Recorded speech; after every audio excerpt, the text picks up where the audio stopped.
Félicitations, vous avez maintenant réalisé votre premier commit, mais croyez-moi, ce ne sera pas le dernier.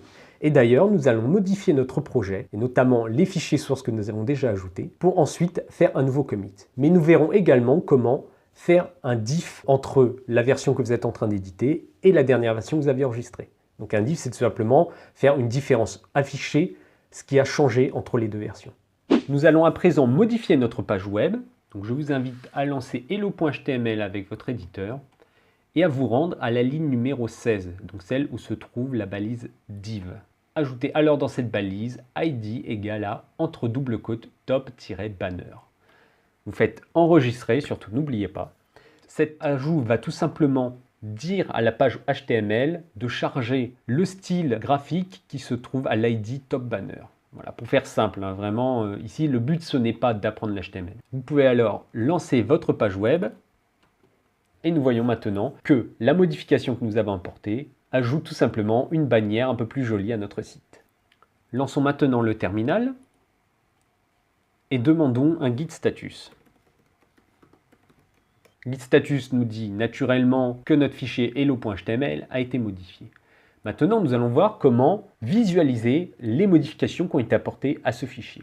Pour cela, il faut utiliser la commande git diff suivi du nom des fichiers dans lesquels on souhaite voir les modifications qui ont eu lieu dans le workspace par rapport à la dernière version qui a été enregistrée dans le dépôt, ou vous pouvez tout simplement taper git diff sans paramètres qui lui va nous donner toutes les modifications présentes dans le workspace par rapport toujours à la dernière version enregistrée dans le dépôt. Nous avons alors git qui nous donne les informations de différence et notamment il nous donne ici un visuel des modifications qui ont eu lieu. Ces modifications commencent à la ligne 13 comme il nous l'indique ici et on peut voir qu'il y a eu pour lui deux modifications.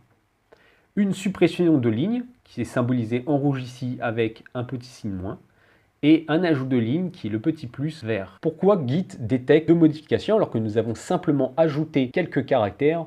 Il faut savoir que Git travaille avec des deltas de lignes entières. Ça veut dire que pour lui, il y a simplement des ajouts ou des suppressions de lignes. Pour nous, vu que nous avons simplement ajouté id top banner, pour Git, nous avons ajouté une ligne et supprimé une autre. Ajoutons maintenant ces modifications à la zone d'indexage avec le git add et nous allons donc mettre hello.html.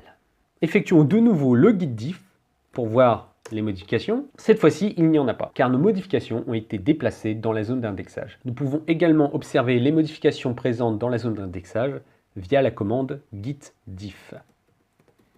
Mais cette fois-ci avec une petite option qui est cache, suivie de la liste des fichiers ou sans fichiers pour avoir la totalité des modifications présentes dans la zone d'index. Donc là, nous pouvons voir de nouveau nos modifications qui avaient été apportées. Très bien, enregistrons maintenant les modifications avec la commande git commit comme vu dans la vidéo précédente. Avec toujours le message, c'est très important, ajout du top banner. Vous faites entrer et voilà, Git a ajouté nos modifications à notre projet. Nous avons vu lors de cette vidéo la commande git diff qui nous a permis d'observer les modifications que nous avons apportées à la fois dans l'espace de travail mais aussi dans la zone d'indexage. Puis nous avons bien entendu indexé et commit les modifications apportées au projet. Nous allons maintenant passer à un petit exercice suivi d'un bilan qui va nous permettre de valider les compétences que nous avons acquises lors de cette section.